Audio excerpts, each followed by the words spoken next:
Kenyataan pahit hidup di Australia. Teruntuk kalian yang ingin berangkat ke Australia, jangan skip video ini, nonton video ini sampai habis. Kenapa? Karena video ini akan agak berbeda dengan video orang pada umumnya. Halo teman-teman, video ini gue buat untuk kalian-kalian yang ingin berangkat ke Australia tapi yang masih bingung, masih bimbang, masih galau. Coba kalian renungkan, tonton video ini sampai akhir, kali aja bisa membantu kalian. Orang-orang sudah sering menceritakan tentang manisnya hidup di Australia, tapi jarang gue temuin orang yang menceritakan pahit dan sulitnya hidup di Australia.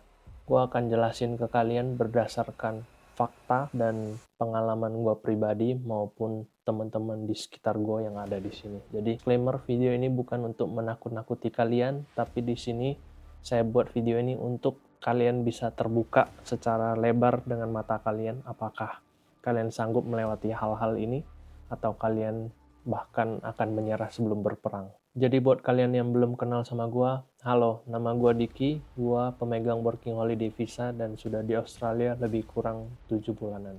Jadi kira-kira apa saja kesulitan yang akan kita alami atau kalian alami ketika kalian sampai di Australia? Kali ini gue akan bahas tentang hal itu. Oke, langsung aja di poin pertama. Biaya hidup yang sangat besar. Per tanggal 1 Juli 2024, gaji di Australia minimum itu adalah $24,10. Memang benar kalian akan mendapatkan puluhan juta per bulannya, tapi apa yang kalian sering lewati adalah biaya hidup kalian juga akan sangat besar. Gue akan langsung hitung lebih kurang pengeluaran per bulan kalian jika kalian sampai di sini. Oke, ini udah gue buat simulasi lebih kurang biaya akan kalian keluarkan per minggu dan per bulan.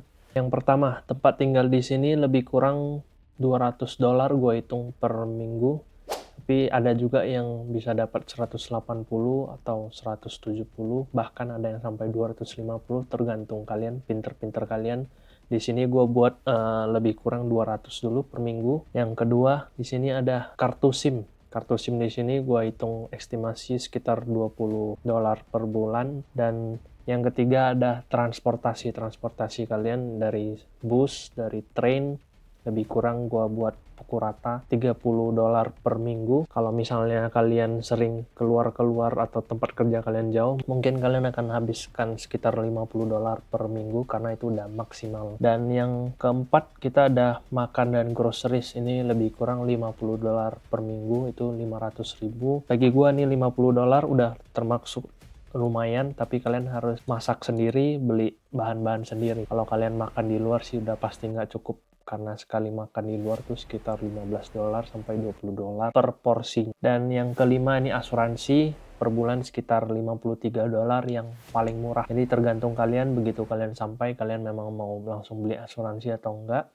Karena gue pribadi, gue langsung beli karena takut amit-amit ada kenapa-napa, udah ada yang cover. Nah, biaya kalian jika di total per bulan ini adalah $1.193. Oh ya, di sini gue belum hitungin bond money kalian ya. Jadi pertama kali kalian mencari tempat tinggal, kalian itu akan dimintain kayak uang deposit gitu, atau disebut bond money. Misalnya mereka ada ketentuan minimum stay, misalnya 2 bulan atau 3 bulan. Nah, bond money ini berbeda-beda. Ada yang minimum kalian harus bayar 2 week rent atau 3 week rent atau 4 week rent, tergantung orangnya masing-masing. Nah, seumpamanya kalian ini mendapatkan tempat tinggal yang minimum stay-nya 3 bulan. Kalian bayar bond money misalnya 2 minggu rent. Kalau kalian nggak tinggal di sana sampai minimum stay yang mereka tetapkan, kalian mau pindah, itu bond money kalian akan hangus gitu. Dan tempat tinggal yang gue jelasin ini bukan private room ataupun kamar sendiri ya, enggak. Ini kalian tuh akan berbagi kamar, mungkin satu kamarnya 4 orang atau 5 orang atau 2 orang, tergantung pinter-pinter kalian mencari. Lalu minusnya, jika kita tinggal beramai-ramai di satu kamar, pasti akan ada namanya drama.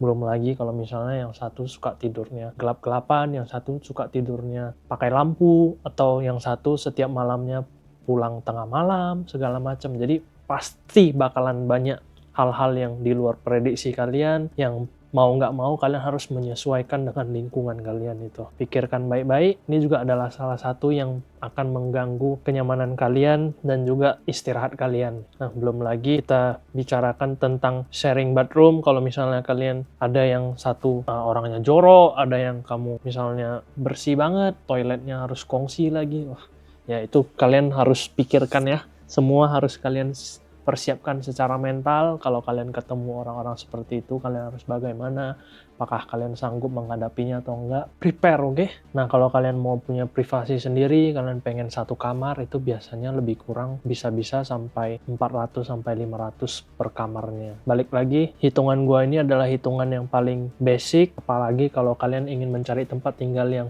pribadi sendiri, kalian ingin ngerent satu unit sendiri atau satu rumah sendiri. Nah, itu belum lagi termasuk biaya listrik, biaya air, dan sebagainya. Nah, bagaimana dengan pendapatan kalian kalau kalian bekerja per hari itu cuma 8 jam dan seminggu cuma 5 kali? Kenapa gua estimasikan 8 jam dan seminggu 5 hari? Karena ini dari pengalaman gua pribadi. Jadi total seminggu kalian bekerja itu 40 jam, gua kalikan 24,10, ini upah minimum di Australia, dapatnya $964. Setelah dikurangi tax 15% itu sekitar $819,4, dan kalian akan gajian di sini per minggu ya. Nah, per bulan itu kalian akan mendapatkan sekitar $3.277, yang dimana jika dikalikan ke rupiah ini sekitar 34.400.000. Tapi jangan lupa kalian harus kurangi dengan pengeluaran per bulan kalian, yang dimana setelah dikurangi itu sekitar $2.084, yang kalau kita rupiahkan itu sekitar 21.800.000. Memang masih terdengar besar, 20.800.000. Tapi saran gue ke kalian, jika kalian di Indonesia memang sudah ada pekerjaan yang pasti dengan pendapatan yang lebih kurang hampir-hampir sama dengan pekerjaan yang kalian nikmati, yang kalian tekuni, yang mungkin kalian hobi, apakah worth it kalian tukar dengan pekerjaan di sini? Karena di sini adalah pekerjaan yang bisa dibilang pekerjaan kasar, pekerjaan yang membutuhkan fisik yang besar, kecuali memang kalian di sini bukan mencari uang, kalian ingin mencari pengalaman atau merasakan bagaimana hidup di luar, silahkan, terserah kalian pribadi. Tapi jangan lupa, ini kalau begitu kalian sampai, kalian langsung dapat pekerjaan. Nah, jarang sekali orang-orang jelaskan kenyataan di sini, yaitu kita masuk ke poin kedua, sulitnya mendapat pekerjaan. Jadi bukan berarti begitu kalian sampai, kalian udah bisa langsung mendapatkan penghasilan yang seperti gue jelasin tadi. Kadang tergantung dengan hoki orang atau ketekunan orang masing-masing. Kenyataan di sini bahwasanya ada orang yang berminggu-minggu atau bahkan sampai berbulan itu belum mendapatkan pekerjaan sama sekali. Kenapa bisa seperti itu? Karena persaingan yang ketat. Pertama, secara fakta di bulan Juli ini Indonesia sendiri kebagian 4.796 slot. Jadi yang dimana kalian bayangin dari satu negara aja, Indonesia itu per bulan Juli ini akan mendatangkan 4.000-an orang ke Australia. Belum lagi berbagai negara lainnya yang akan datang juga. Kalian bayangin betapa besar persaingan untuk mendapatkan pekerjaan jika kalian bermalas-malasan, kalian nggak bersungguh-sungguh untuk mencari pekerjaan, maka kalian akan tersingkirkan atau bisa jadi kalian nggak akan survive di sini. Di sini kalian harus berpikir secara terbuka, apakah kalian sudah siap akan menanggung biaya semua yang tadi kita jelasin untuk pengeluaran kalian yang dimana kalian bahkan belum bisa mendapatkan penghasilan. Apakah kalian sudah siap atau belum? Maka menurut gue pribadi, kalau deposit 50 juta yang diharuskan oleh WHV itu lebih baik memang untuk pegangan kalian. Jangan sampai kalian di sini, kalian stres untuk nggak makan atau apa segala macam, atau kalian sebisanya di sini berhemat-hemat dulu ketika kalian belum mendapatkan pekerjaan. Karena gue pribadi juga pada saat gue baru sampai, gue juga sering makan nasi pakai telur doang, nasi pakai spam doang, atau kemarin gue juga pernah makan nasi sama sayur brokoli doang direbus. Jadi tergantung kalian mau seberusaha apa untuk berhemat. Setiap minggu tuh lu harus bayar rent, bayar makan segala macam, tapi di mana lu tuh belum bisa menghasilkan, pasti nggak bisa dipungkiri otak kita akan berpikir yang enggak, akan stres, akan ini, akan itu. Nah, makanya gue bilang jangan sampai kalian seperti itu. Kalian sebisanya kalian harus berekspektasi yang kemungkinan terburuk dulu, agar jika memang terjadi kalian nggak terkejut gitu. Oke, kita masuk ke poin yang ketiga sekarang, yaitu homesick atau kesepian. Nggak bisa dipungkiri untuk kalian yang mungkin juga baru mau merantau, pasti akan merasakan kesepian, dilanda oleh pikiran-pikiran yang kacau, akan membuat emosional kalian itu terbawa, apalagi kalau pada saat kalian stres, kalian belum mendapatkan pekerjaan, ini akan bercampur aduk perasaan kalian. Jika kalian mengalami hal itu di sini, kalian tidak punya keluarga untuk bercerita, kalian tidak punya keluarga atau teman untuk bersandar, kalian hanya punya diri sendiri, kalian harus melewati hal itu sendiri. Nah, apakah kalian sudah siap melewati hal itu? Karena menurut gua 90% orang pasti akan mengalami yang namanya homesick ketika baru sampai di negara atau tempat yang baru kalian datangi. Selanjutnya poin keempat. Nah, buat kalian orang yang gampang bosenan, buat kalian yang orang belum pernah bekerja fisik, menurut gua ini juga paling penting. Coba kalian pikirkan baik-baik, apakah jika kalian disuruh bekerja dengan fisik, dengan pekerjaan yang berulang, apakah kalian sanggup atau tidak? Karena di sini hampir rata-rata bisa dibilang pekerjaan kita adalah pekerjaan kasar yang menggunakan otot, fisik, maupun tenaga kalian. Dan jangan lupa kalian akan melakukan hal ini berulang sampai bahkan bisa berbulan-bulan dan bertahun-tahun. Apakah kalian sudah siap? Kita masuk ke poin yang selanjutnya. Nah, di sini karena kita berbeda iklim, kita berbeda cuaca, gua pakai baju seperti ini. Kenapa? Karena di sini benar-benar sangat dingin. Jadi sebelum gua sampai di Australia, gua tuh selalu bertanya-tanya pada saat gua nonton film Titanic, masa sih film Titanic itu bisa beneran sedingin itu, bisa sampai buat orang mening. Nah, ternyata setelah gue sampai di sini beneran gue baru sadari ternyata dengan derajat sekarang kalian bisa lihat sendiri, hari ini sekarang 6 derajat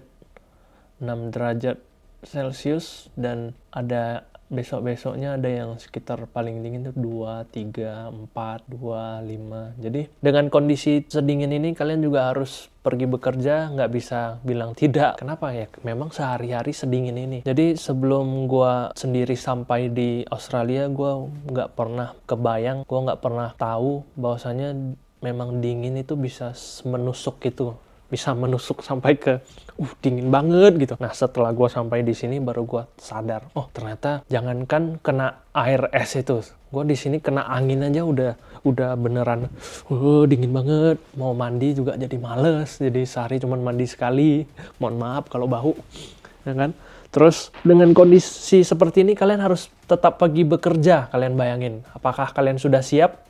Tangan kalian kaku-kaku, kedinginan, tapi kalian harus pergi bekerja, kalian harus tetap beraktivitas seperti layaknya ya cuaca pada umumnya. Apakah kalian sudah sanggup melewati hal itu? Apakah kalian siap? Kira-kira pikirkan secara baik-baik. Nah, gua tuh kemarin pernah pagi-pagi mau berangkat kerja, ternyata mobil gua sampai jadi es gitu. Karena suhunya 1 derajat doang kemarin, ini tanggal berapa gua lupa. Suhu kemarin 1 derajat dan mobil gue bener-bener keluar es. Ntar gue taruh fotonya di sini.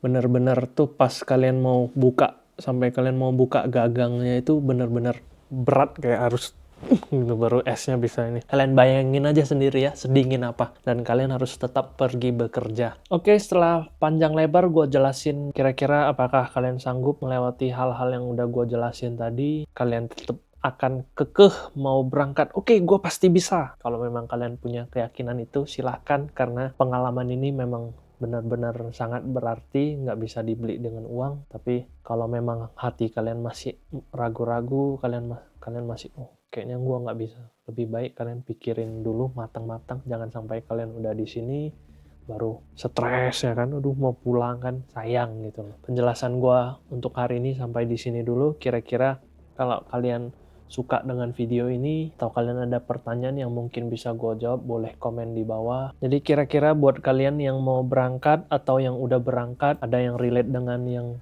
gue jelasin tadi, boleh komen di bawah, boleh sharing dengan kita supaya teman-teman yang belum berangkat bisa tahu lebih kurang gimana sih kondisi orang-orang yang sudah berangkat atau sudah sampai di Australia ini. Jadi kita saling sharing lagi. Terus buat teman-teman yang ingin bertanya, boleh komen di bawah, kali aja bisa gue jawab, akan gue jawab nanti. Oke teman-teman, semoga video ini bisa bermanfaat buat kalian yang ingin berangkat ke Australia. Semoga bisa menguatkan mental kalian, semoga bisa mempersiapkan diri kalian dengan lebih baik lagi secara ekonomi maupun mental fisik kalian. Jangan lupa like, comment, share, and subscribe kalau kalian suka dengan video ini. Kalau nggak usah, silahkan di skip. Thank you and see you in the next video. Bye-bye.